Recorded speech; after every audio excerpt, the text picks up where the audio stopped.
মহাশিবরাত্রি 5টি সংকেত পেলে বুঝবেন শিবের কৃপা আপনার উপর পড়তে চলেছে। বন্ধুরা, ঈশ্বর আমাদের সঙ্গে সব সময় সম্পর্ক বজায় রাখেন, প্রত্যেক মুহূর্তে আমাদের চারিদিকে থাকেন, কিন্তু এতটা পরিমাণে আমাদের পাশে থাকার পরও আমাদের তার উপস্থিতি সম্পর্কে বিশ্বাস হয় না। অনেক পূজা পাঠ করার পরও অনেকবারই ভক্তের ঈশ্বরের উপস্থিতি সম্পর্কে জানা থাকে না, আর প্রভুর দর্শন না পাওয়ার ফলে ভক্ত নিরাশ হতে থাকে। এর সব থেকে বড় কারণ হচ্ছে আমাদের এমন কিছু সূক্ষ্ম বিষয়ের বা কিছু সংকেতের বোধই নেই, যা মূলত ঈশ্বরের সংকেত হয়ে থাকে। এই সংকেতগুলি না বোঝার কারণে আমাদের সম্পর্ক ঈশ্বরের ঊর্জার সঙ্গে হয় না। তাই আজকের ভিডিওতে ব্যক্ত করব এই সংকেতগুলির মধ্যে 5টি বিশেষ গুরুত্বপূর্ণ ঈশ্বরের সংকেতের সম্পর্কে, যার মধ্যে যদি একটি সংকেতও আপনি পেয়ে থাকেন তাহলে বুঝবেন মহাদেবের কৃপা আপনার উপর রয়েছে এবং তিনি প্রত্যেক মুহূর্তে আপনার সঙ্গে রয়েছেন। আর এই সংকেত পাওয়ার সাথে সাথেই আপনাকে আপনার পূজা পাঠ তথা আপনার সাধনা আরও গুরুত্ব দিয়ে করা শুরু করে দিতে হবে। আর আপনাকে এটা বুঝে নেওয়া দরকার আপনি খুবই ভাগ্যবান, কেননা আপনি আপনার প্রভুর সংকেতকে বুঝতে পেরেছেন। তো বন্ধুরা, চলুন সেই সংকেতগুলির সম্পর্কে আজকের ভিডিওতে জেনে নেই। প্রথম সংকেত, যখন ভগবান শিব কারো উপর কৃপা করেন তখন সেই ব্যক্তি ভবিষ্যতে হতে চলা ঘটনা পূর্বদৃষ্টিতে দেখতে পান। বিশেষ করে সেই ব্যক্তি স্বপ্নের মাধ্যমে পূর্বাভাস পান। বন্ধুরা, আমাদের চেতন মন আমরা জেগে থাকাকালীন সক্রিয় থাকে, কিন্তু অন্যদিকে আমাদের অবচেতন মন সর্বদাই সক্রিয় থাকে। আর নিদ্রায় থাকাকালীন সময়ে যা কিছু আমরা স্বপ্ন দেখে থাকি সেগুলি অবচেতন মনই আমাদের দেখিয়ে থাকে। আর এই যে স্বপ্নগুলি হয়ে থাকে এগুলির একটি ব্যক্তির প্রবল ইচ্ছা, সমস্যা ও লালসার পরিণাম হয়ে থাকে। কিন্তু যখন এক ব্যক্তি নিরন্তর শিব সাধনায় মত্ত থাকেন কিংবা শিবের ভক্তিতে লীন থাকেন, তো এমন ব্যক্তির মন ও মস্তিষ্ক অদ্ভুত ঊর্জায় ভরে ওঠে। ব্যক্তির আধ্যাত্মিক শক্তি বেড়ে ওঠে ও ব্যক্তির ঊর্জা কেন্দ্রিত হয় এবং ব্যক্তির দেখার দৃষ্টি প্রবল হয়ে ওঠে। আর এমতো অবস্থায় অবচেতন মন ব্রহ্মাণ্ডে ছড়ানো দিব্য শক্তির ঊর্জার সম্পর্কে চলে আসে ও ভগবান শিবের সেই শাশ্বত সত্তার ঊর্জার সঙ্গে যুক্ত হয়ে যায়। আর এমতো অবস্থায় যেই স্বপ্ন আসে তা সত্য হয়ে ওঠে। ভগবান শিবের মতো এমন পরম শক্তির সঙ্গে যুক্ত হওয়ার পর যে সকল ব্যক্তি স্বপ্ন দেখেন, আর বিশেষ করে যে সকল স্বপ্ন ব্রত মুহূর্তে ব্যক্তি দেখেন, সেটা ভবিষ্যতের মুহূর্তের পূর্বাভাস হয়ে থাকে। এটা শুধুমাত্র ভগবান শিবের কৃপাতেই সম্ভব যে ব্যক্তি নিজের মধ্যেই অসীমিত সম্ভাবনাগুলিকে স্পর্শ করতে লাগে। আর এরকম পূর্বাভাস ব্যক্তির না তো শুধু স্বপ্নতে, বরং যে কোনো সময় হতে পারে, যা সাধারণ চেতনা দ্বারা অনুভব করা একদমই অসম্ভব।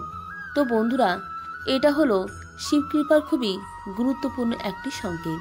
দ্বিতীয় সংকেত, ভগবান শিবের দ্বিতীয় সংকেত হলো যেই বাণী আপনি বলে থাকেন না কেন তা সত্য হয়ে ওঠে।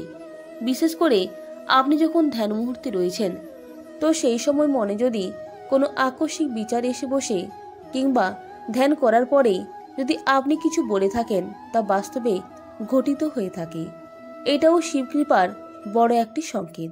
এর পেছনের কারণ হলো যখন আপনি সাধনার অত্যন্ত গভীরে পৌঁছে যান, তখন অন্তর মনে ছেয়ে থাকা নেগেটিভ বিচার ধীরে ধীরে শেষ হতে থাকে ও মন নির্মল হয়ে ওঠে। আপনার শরীরের চক্র, বিশেষ করে আজ্ঞা চক্র, অনাহত চক্র ও বিশুদ্ধ চক্র জাগরুক হয়ে ওঠে এবং ঈশ্বরীয় ঊর্জায় সক্রিয় হয়ে যায়। আপনার এনার্জি ভরপুর হয়ে ওঠে আর আপনি ভগবান শিবের ঊর্জার সঙ্গে যুক্ত হতে পারেন। ভগবান শিব, যিনি ব্রহ্মাণ্ডের আধার, তার দিব্য শক্তি আপনার অন্তর্মনে গভীরভাবে নেমে আসে। তখন সেই পরিস্থিতিতে আপনি যা কিছু বলে থাকেন অথবা যেই বিচার আপনার মনে এসে থাকে সেগুলি মিথ্যা না হয়ে প্রচুর প্রভাবপূর্ণ হয়ে থাকে আর আপনার বলা কথা সত্যি হয়। আপনার চেতনার স্তর দিব্য হয়ে ওঠে। চেতনার এই স্তর তখনই দিব্যি হয় যখন সেই ব্যক্তি শিব ধ্যানে লীন হয়ে যায় ও শিব ভক্তিতে সম্পূর্ণ ডুবে যায়। তৃতীয় সংকেত। শিবকৃপার তৃতীয় সংকেত হলো আপনার যেই কর্মগুলি বিফলে গিয়েছিল বা যেগুলি হবে হবে করে হচ্ছিল না, সেই কর্মগুলি পুনঃস্থাপিত হয়ে সফল হয়। আর যেই সমস্যা আপনার জীবনে ছিল তার কোনো না কোনো উপায় আপনি দেখতে পান। বন্ধুরা, সকল ব্যক্তির জীবনে অনেক সমস্যা ও অনেক চ্যালেঞ্জ হয়ে থাকে, আর অনেকবার রাস্তা এমন খারাপ হয়ে থাকে সেই সময় ব্যক্তি কি করবে তা বুঝে উঠতে পারে না। আর এমতো অবস্থায় যদি ভগবান শিবের কৃপা সেই ব্যক্তির উপর থাকে তবে ভগবান শিব তাকে কোনো না কোনো রাস্তা অবশ্যই দেখাবেন। আর এমনটা বেশি তখন হয় যখন আপনি শিব ভক্তিতে লীন থাকেন। তখন হঠাৎ করে আপনার মাথায় এমন বিচার আসে যা আপনার সমস্যার সঙ্গে যুক্ত থাকে, আর সেই সমস্যা থেকে বের হওয়ার কোনো না কোনো রাস্তা আপনি অবশ্যই পান। এছাড়াও ভগবান শিবের কৃপার ফলে কিছু সংকেত আপনি এমনও পান যেগুলি আপনার সমস্যা থেকে আপনাকে বাইরে নিয়ে আসবে।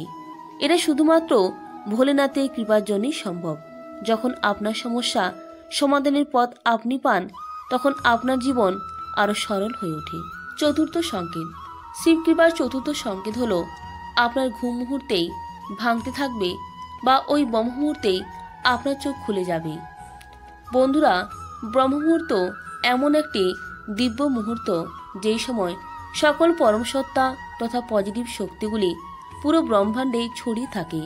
এমন সময় যদি ব্যক্তির ঘুম প্রতিদিনই আপনার থেকে ভেঙে থাকে তাহলে এটা কোনো সাধারণ কথা নয়। এটা সংকেত বহন করে যে আপনি ভগবান শিবের ঊর্জার সঙ্গে যুক্ত হয়েছেন। আর ব্রহ্ম মুহূর্তে দিব্য শক্তির আওয়াজ আপনার কানে পৌঁছায়, যার ফলে আপনার চোখ খুলে যায়। এমন হলে আপনাকে খুব শীঘ্রই বুঝে নেওয়া উচিত ভগবানের আশীর্বাদ আপনার উপর রয়েছে। আপনাকে সেই সময়টি ঘুমিয়ে একেবারে নষ্ট করা উচিত নয়, বরং ঈশ্বরী ইচ্ছাটিকে বুঝে নিয়ে সেই সময়টির পুরো লাভ উঠে নিন আপনি, আর ভগবানের ভক্তিতে নিজেকে সঁপে দিন। পঞ্চম সংকেত। স্বপ্নের মধ্যে যদি আপনি শিবলিঙ্গ দেখেন অথবা শিবালয় দেখেন, কিংবা ধরুন আপনি শিবলিঙ্গের উপর জল অর্পিত করছেন, এমনটা দেখেন, তাহলে এটা একটি খুব বড় সংকেত ভগবান শিবের কৃপার। বন্ধুরা, যদি এই স্বপ্ন আপনি দেখে থাকেন তাহলে আপনি খুবই ভাগ্যশালী। এছাড়াও ভগবান শিবের প্রতীক চিহ্ন যেমন রুদ্রাক্ষ, ত্রিশূল, মস্তকের চন্দ্রমা ইত্যাদি যদি স্বপ্নের মধ্যে আপনি দেখে থাকেন তাহলে এটাও ভগবান শিবের কৃপার একটি বড় সংকেত। যদি এই ধরনের কোনো জিনিস আপনি স্বপ্নেতে দেখে থাকেন তাহলে আপনাকে ভোলেনাথের ভক্তিতে নিজেকে আরও বেশি পরিমাণে লীন করে দিতে হবে। আর আপনি যদি এমনটা করতে পারেন তাহলে আপনার জীবনে যেই পরম লক্ষ্য রয়েছে, অর্থাৎ ভগবান শিবের দেখা পাওয়া বা ভগবান শিবের সঙ্গে নিজেকে যুক্ত করা, তা সম্পূর্ণরূপে পূর্ণ হবে। তো বন্ধুরা, এই ছিল সেই 5টি সংকেত।